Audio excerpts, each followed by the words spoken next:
दासी, तुम जानती हो कि मैं पूनम के दिन केवल गुलाब जल से स्नान करती हूँ और तुम वही भूल गई। ध्यान कहाँ है तुम्हारा? क्षमा करें राजकुमारी जी। जाओ लेकर आओ उसे।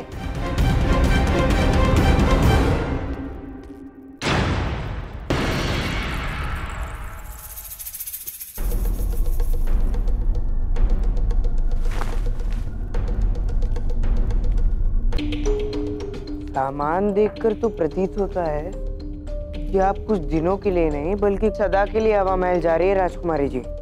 तो हमारा रहस्यमय दास आ ही गया। वैसे तुम्हें देखकर प्रतीत होता है कि तुम्हें युद्ध का अनुभव नहीं होगा।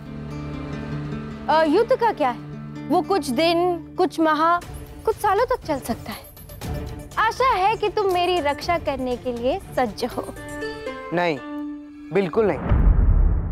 हवा महल में आपके आसपास भटकने से और भी अधिक महत्वपूर्ण कार्य है मेरे जीवन में, और उन्हें पूर्ण करना मेरे लिए अधिक आवश्यक है। यदि तुम्हारे पास इतने ही आवश्यक काम है तो तुम मेरे साथ हवा महल चल ही नहीं सकते। मैं स्वयं सम्राट से कहकर हाँ, कहिए ना। अच्छा चलिए, मैं आपके साथ चलता हूँ। आप सम्राट से कह दीजिए कि मैं कितना अशिष्ट हो गया हूँ, कितना बुरा हो गया हूँ, मैं उनकी प्यारी बहन का ध्यान कैसे रख पाऊंगा। चलिए ना, चलिए चलकर उन्हें बता दीजिए। चलिए मेरे साथ।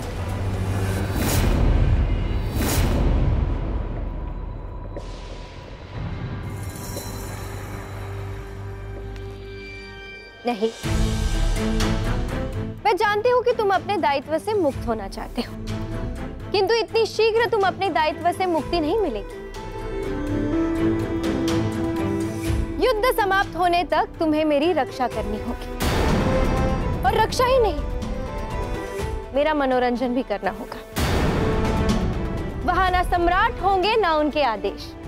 तुम्हारा ध्यान पूर्णतः केवल मेरी ओर होगा, और तुम्हें केवल मेरे आदेशों का पालन करना होगा, समझे? कहाँ फंस गया?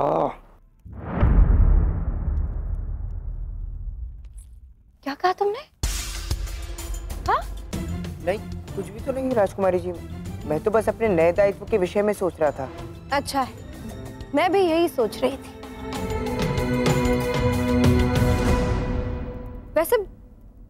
वैसे आशा है कि शिप्रा भी मेरे साथ चलेंगी।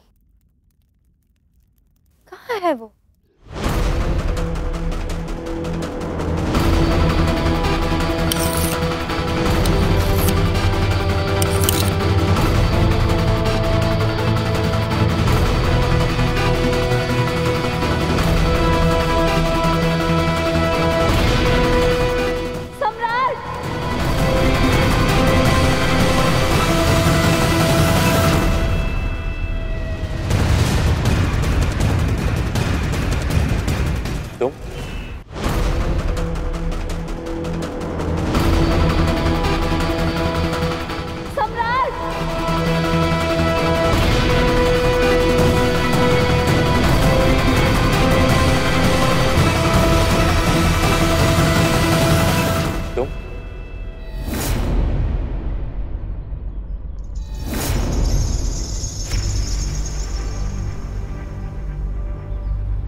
किंतु मुझे तो किसी स्त्री की पुकार सुनाई दी।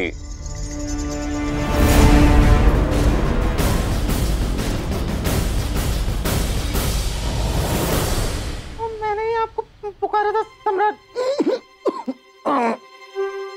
वो क्या है ना सम्राट, कि आपकी तेजस्विता और अद्भुत वैभव को देखकर मैं घबरा जाता हूँ। इसी घबराहट में मेरी ध्वनि गले में अटक गई थी। बोलो, क्या चाहिए तुम्हें? मैं बोलूं? वो क्या है सम्राट की? शीघ्र करोगे? मुझे अपने युद्ध की तैयारी के लिए प्रस्थान करना है। वही तो, युद्ध। सम्राट, मुझे आपसे युद्ध के विषय में एक अत्यंत महत्वपूर्ण बात करनी है। अब इस सन की सम्राट से क्या कहूं, क्या बहाना बनाऊं? यदि इसे थोड़ा भी संदेह हुआ तो ये यहीं हम सबको इस तरह से काट देगा।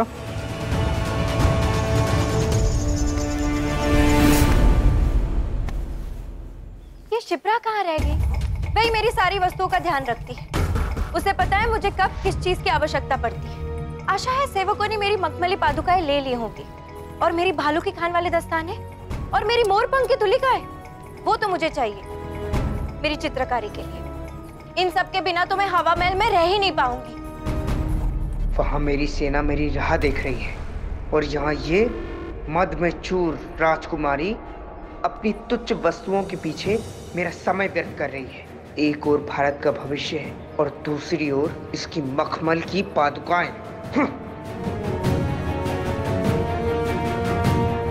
दास, क्या तुमने सुना भी मैंने क्या कहा? मैंने पूछा शिप्रा कहाँ है? उसे अब तक यहाँ आ जाना चाहिए। कहाँ है वो? राजकुमारी जी, शिप्रा आपकी पूछ है।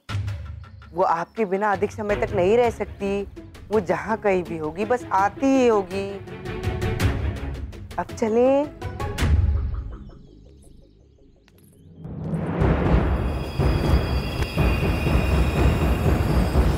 कदाचित अपने अस्त्र का प्रयोग करने के लिए मुझे युद्ध की प्रतीक्षा नहीं करनी पड़ेगी दास।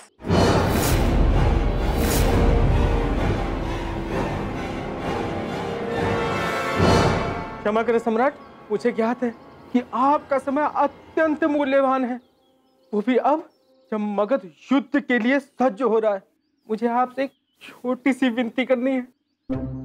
सभी शूरवीर तो युद्ध के लिए चले जाएंगे, और ऐसे में आप सबकी अनुपस्थिति में महल खाली हो जाएगा, और मुझे विश्वास है कि आप मुझे युद्ध में अपने साथ लेकर तो जाएंगे नहीं।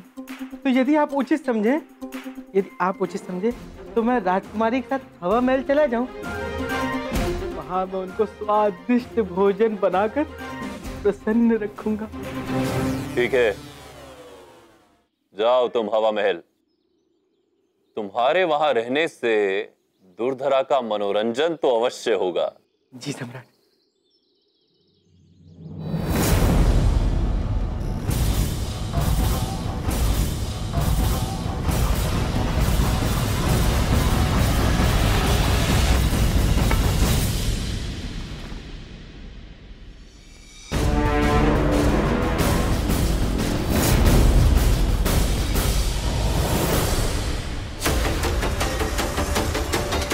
धन्यवाद सम्राट, धन्यवाद। आप बड़े दयालु हैं, बड़े कृपालु हैं।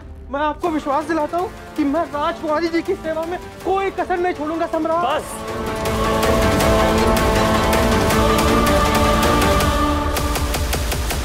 तुम अत्यंत धीमे हो, प्रचंड हो, और मेरे कदमों से कदम मिलाने के योग्य भी नहीं। साथ चलने की चेष्टा भी मत करो।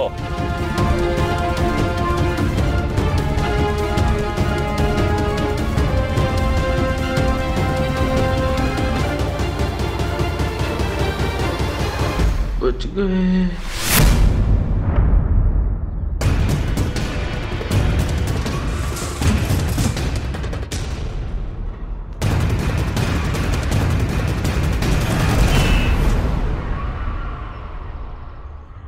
हे भगवान, अब उस चिड़चिड़ी राजकुमारी का रसोइया बनना पड़ेगा।